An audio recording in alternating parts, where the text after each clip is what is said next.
టీవీ6 news కు స్వాగతం. ముందుగా హెడ్లైన్స్. కేజ్రీవాల్ పై తగిన సాక్ష్యాలున్నాయి. సిబిఐ ఛార్జ్ షీట్ను పరిగణలోకి తీసుకున్న ఢిల్లీ కోర్టు.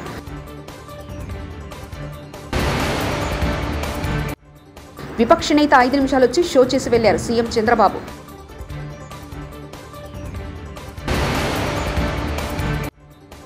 ఆమెను అణచివేసేందుకు జగన్ అధికార దుర్వినియోగం. వైఎస్ షర్మిల.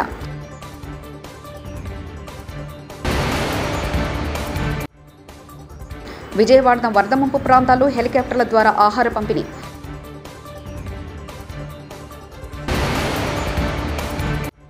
ప్రకాశం బ్యారేజ్ గేట్లను పరిశీలించిన ఇంజనీరింగ్ నిపుణుడు కన్నయ్య నాయుడు.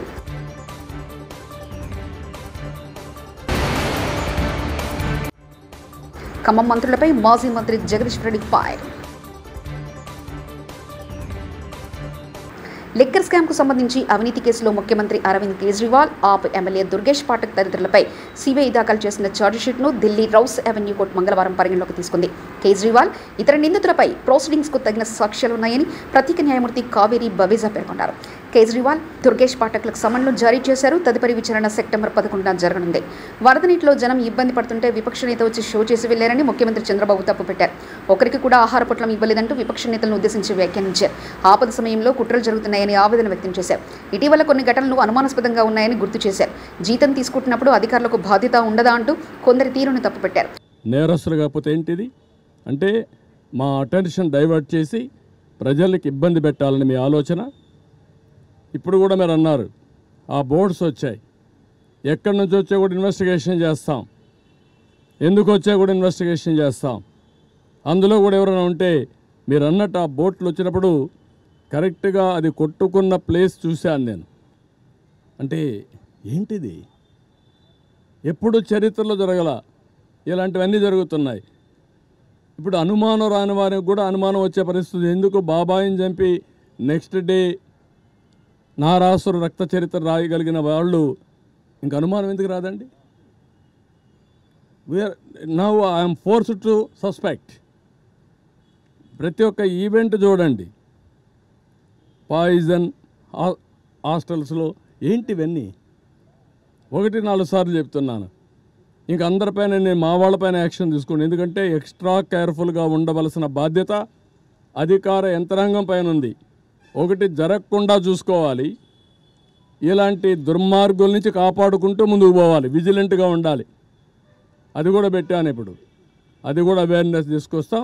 నేను ఎవరు తప్పు జరిగినా, ఏ క్వార్టర్లో తప్పు జరిగినా బాధ్యత మీదే గుర్తుపెట్టుకోండి.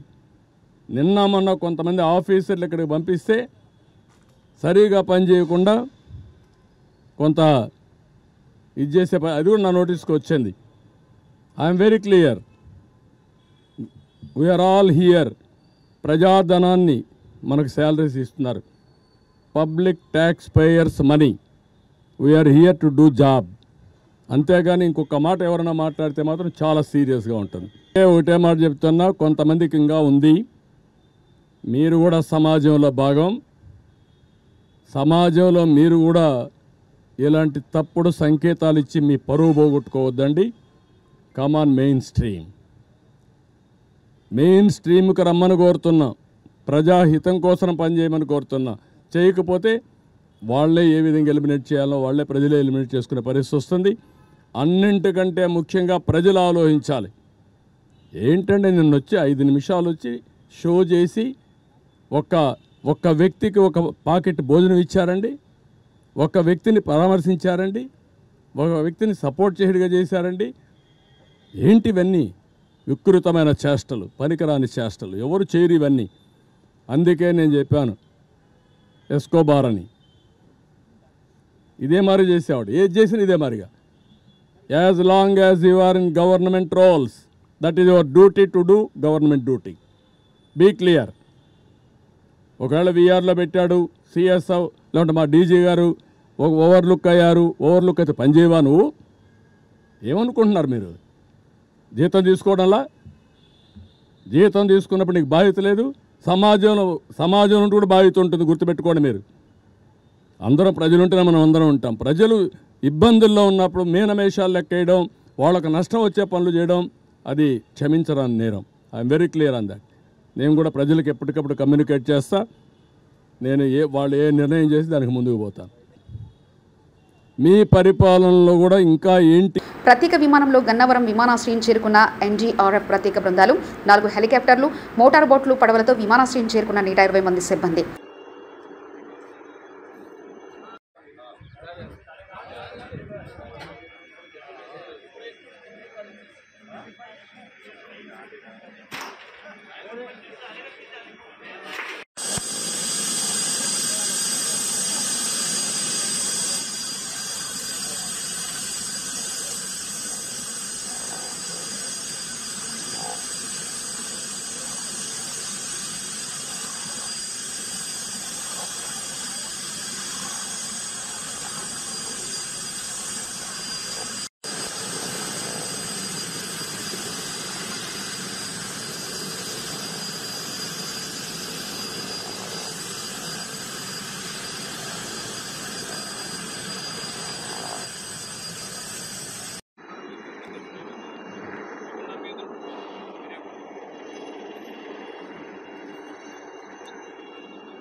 కేంద్రంలో ఉన్న ఎన్డీఏ ప్రభుత్వం కడప స్టీల్ ప్లాంట్పై ఏమాత్రం స్పందన లేకుండా వ్యవహరిస్తుందని ఏపీ కాంగ్రెస్ అధ్యక్షులు వైఎస్ షర్మిల విమర్శించారు. ఉక్కు పరిశ్రమ నిర్మాణం పూర్తి చేయాలని వైఎస్ఆర్ జిల్లా కలెక్టర్కు ఆమె వినతి పత్రం అందజేశారు. ముంబై నటి కాదంబరి జత్వాని వ్యవహారంపైన షర్మిల స్పందించారు. ఈ విషయంపైన జగన్ పలు విమర్శలు చేశారు. ఆమెను ఎలా కట్టడి చేయాలో జగన్ సజ్జన్ జిందాల్ ప్లాన్ వేశారని ఆరోపించారు. ఇక్కడ ప్లాంట్ కడతారు అని చెప్పి దీన్ని పూర్తి చేస్తాము అని 3500 ఎకరాలను జిఎస్డబ్ల్యూకి కేటాయించడం జరిగింది. ఆ రోజు జిఎస్డబ్ల్యూ అధినేత ఇప్పుడు మనం వింటున్న సజ్జన్ జిందాల్ అనే వ్యక్తి శంకుస్థాపన చేస్తున్న రోజే జగన్మోహన్ రెడ్డి గారికి నాకు ఉన్న పరిచయం ఈనాటిది కాదు. జగన్మోహన్ రెడ్డి గారు వయసులో ఉన్నప్పుడే నా దగ్గరికి బాంబేకి వచ్చి మరి వ్యాపారాల గురించి నేర్చుకోవాలి అనుకున్నారు. మా సంబంధం ఈనాటిది కాదు అని చాలా గొప్పగా వాళ్ళ సంబంధం గురించి చెప్పుకొచ్చారు.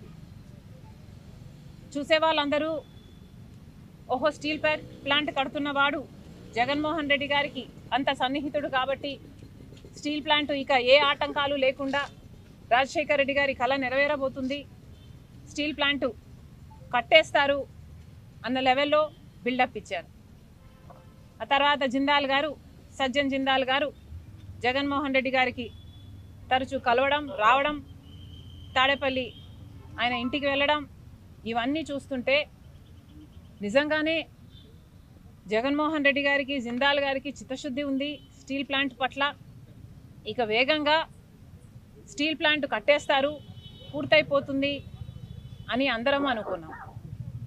కానీ అసలు విషయం జిందాల్ గారు, జగన్ గారు ఇద్దరూ కలిసి కాదంబరి అనే ఒక మహిళని ఎలా కట్టడి చేయాలి అని స్కీములు వేసుకున్నారు అని ఇప్పుడు అర్థమవుతుంది. మామూలు స్కీములు కాదు, ప్లాన్లు కాదు, మాస్టర్ ప్లాన్లు. ఒక్క ఆడదాన్ని ఒక్కదాన్ని చేసి స్కీములు వేసి మాస్టర్ ప్లాన్లు వేసి ఆమెను తొక్కడానికి చూశారు.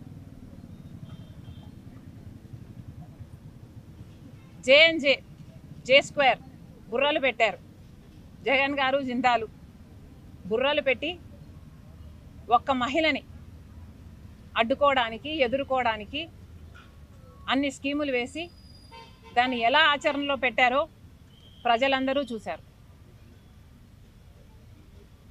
మీకున్న బుర్రలు, మీకున్న మెదడు, మీ స్కీమ్లు అన్నీ కడప స్టీల్ ఫ్యాక్టరీ కోసం పెట్టునుంటే కనీసం కడప స్టీల్ ఫ్యాక్టరీ పూర్తయిపోవు నీ పాటి. ఒక్క మహిళ, కాదాంబరి అన్న ఆవిడ ఒక మహిళ.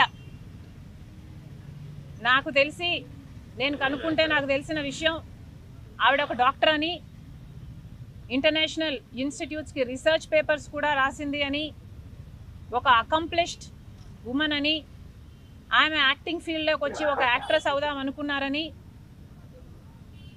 నాకు అర్థమైన విషయం.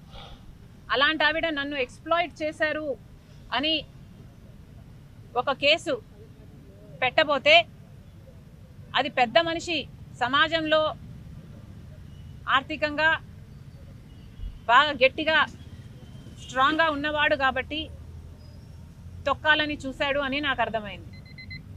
కానీ ఒకటి ఆలోచన చేయండి, నిజంగానే కాదంబరి అనే ఆవిడ డిసీవ్ చేయాలనుకుంటే, నిజంగానే మోసం చేస్తుంది ఆయనను అనుకుంటే, అన్ని డబ్బులున్నవాడు ఒక 50 కోట్లో 100 కోట్లో ఆవిడకిచ్చి ఆవిడ నోరు మూపించి ఉండగలడు. కానీ ఆవిడ ఏ ప్రెషర్కు లొంగకుండా నాకు న్యాయమే జరగాలి అని నిలబడిన దానికి ఎంత ఘోరంగా ఆవిడ్ని తొక్కాలని చూశారు. వాళ్ళ తల్లిని, తండ్రిని, వాళ్ళు కూడా చిన్నవాళ్ళు కాదు. తండ్రి ఏమో నేవీ ఆఫీసర్ అట, తల్లేమో రిజర్వ్ బ్యాంక్లో మంచి పొజిషన్లో పని. విజయవాడలోని వరద ముప్పు ప్రాంతాల్లో సహాయక చర్యలు కొనసాగుతున్నాయి. హెలికాప్టర్ల ద్వారా ఆహారాన్ని జాడవిచ్చే కార్యక్రమాన్ని అధికారులు ముమ్మరం చేశారు. వాయుసేనకు చెందిన హెలికాప్టర్ల ద్వారా ఆహారము, త్రాగునీరు, మందులను పంపిణీ చేస్తున్నారు. Singh Nagar, Ambapuram, Vambay colony, Rajarajeswaripeta, milk project తదితర ప్రాంతాల్లో హెలికాప్టర్ల ద్వారా ఆహారాన్ని వాయుసేన సిబ్బంది అందిస్తున్నారు.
ప్రకాశం ప్యారేసీ గేట్లను ఇంజనీరింగ్ నిపుణుడు, జలవనరుల శాఖ సలహాదారు కన్నయ్య నాయుడు పరిశీలించారు. అధికారులతో కలిసి ఆయన అక్కడికి చేరుకున్నారు. బ్యారేజీ గేట్ల నిర్వహణ కోసం నిర్మించిన ఆయిస్ట్ బ్రిడ్జ్ ఎక్కి పరిశీలించారు. 2 గేట్లు సులభంగా దెబ్బతిన్నట్లు గుర్తించారు. బ్యారేజీ పటిష్టంగా ఉన్నట్లు నిర్ధారించారు. గేట్లు ఎత్తడం, మూయడం కోసం ఏర్పాటు చేసిన మెకానిజం, మోటార్ యంత్రాల పనితీరును తెలుసుకున్నారు.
ఖమ్మం మంత్రులపై మాజీ మంత్రి జగదీశ్వర్ రెడ్డి ఫైర్ అయ్యారు.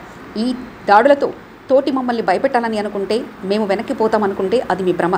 తప్పకుండా ప్రజల్లో మిమ్మల్ని ఎండగడుతూనే ఉంటాం, మిమ్మల్ని ప్రశ్నిస్తుంటే ఉంటాం. ఇవాళ ప్రజల నుంచి వ్యతిరేకత వస్తుందని దాని రౌడీజంతో అణచివేయాలని చూస్తున్నారా? ఈ చిల్లర విషయాలు బంద్ చేయండి.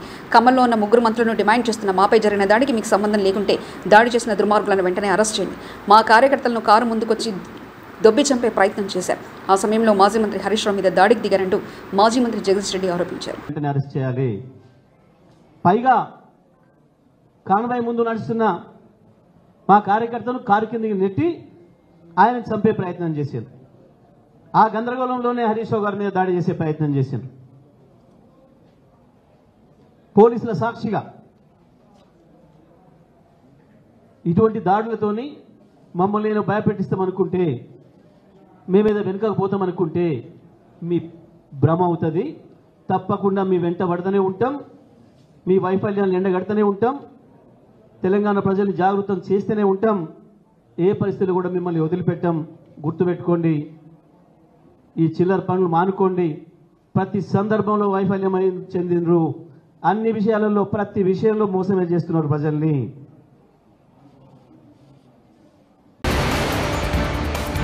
కేజ్రీవాల్పై తగిన సాక్ష్యాలున్నాయి. సిబిఐ ఛార్జిషీట్ను పరిగణలోకి తీసుకున్న ఢిల్లీ కోర్టు.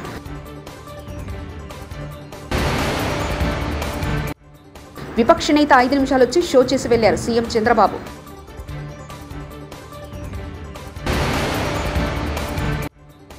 ఆమెను అణచివేసేందుకు జగన్ అధికార దుర్వినియోగం. వైఎస్ షర్మిల.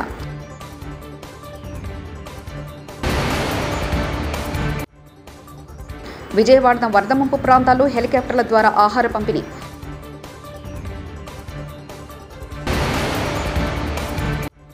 ప్రకాశం బ్యారేజ్ గేట్లను పరిశీలించిన ఇంజనీరింగ్ నిపుణుడు కన్నయ్య నాయుడు.